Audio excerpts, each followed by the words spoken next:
I think we ought to generate that. I think we ought to generate that region by region by region and say, this is what we want, and it requires changing who controls capital, and it requires doing it in a highly decentralized, democratic way based on a new vision and a new model, and that's what we're about.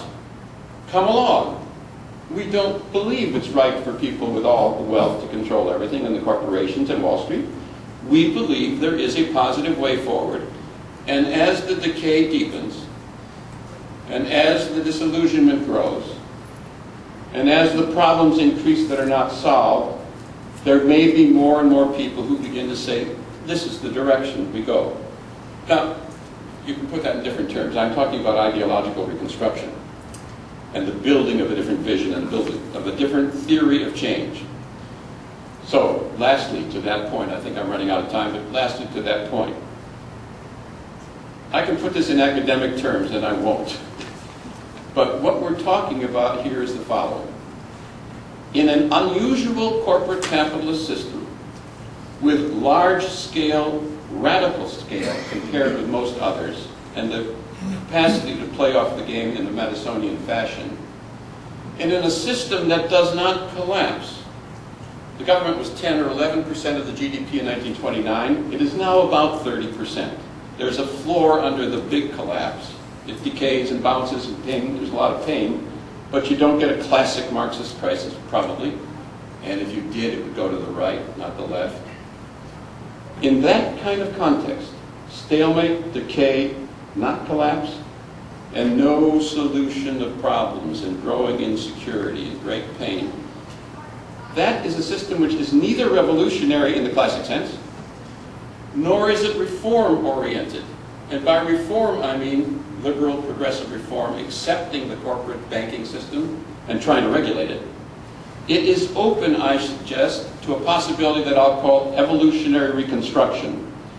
The evolving reconstruction of the system, piece by piece, locally, nationally, one of those big banks next time's around when we're ready, building up step by step over decades the pieces in an evolutionary or quiet revolution, and in some places not quiet, the tax side. That possibility exists, I think, because of the particular context, the emerging nature of this particular system. And it is special in some sense. Now let me remind you, I am not a utopian. I've spent a lot of my life in very hard-nosed politics. I've run political campaigns at the national level. I know what it's about. I know the name of the game.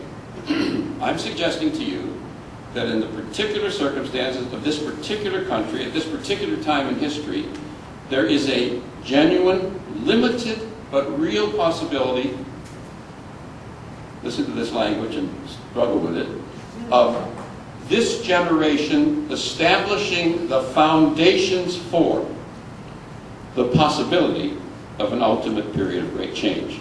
I did not say the revolution is tomorrow. I did not say the next election is going to change things. I said something very particular, and if you want to throw those decades on the table, this is what I'm talking about. I said this generation has the possibility, I did not say the inevitability, of by our collective actions, individually and collectively, of potentially laying the foundations in practice, in local practice, in state practice, in ideas at the national level, in the idea system, out of which could come a genuine movement for true reconstruction. So you heard enough of me talking about all this. I suggest, thank you for inviting me to California to, say, take over the state when you guys are ready for it, and regionalize it. I think it's about time. But I also think that this particular state, given its difficulties, could be an extremely interesting model for the New England region, for the Midwest, where the Cleveland model is, for the upper Northwest. People at some point begin to act, and then other people look up and start listening. So I do believe Margaret Mead. I didn't agree with all of her anthropology, but I do believe her, and I think she's right about it, so I'll end once more with Margaret Mead.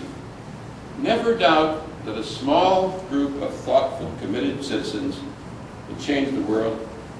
Indeed, it's the only thing that ever has. Thank you very much.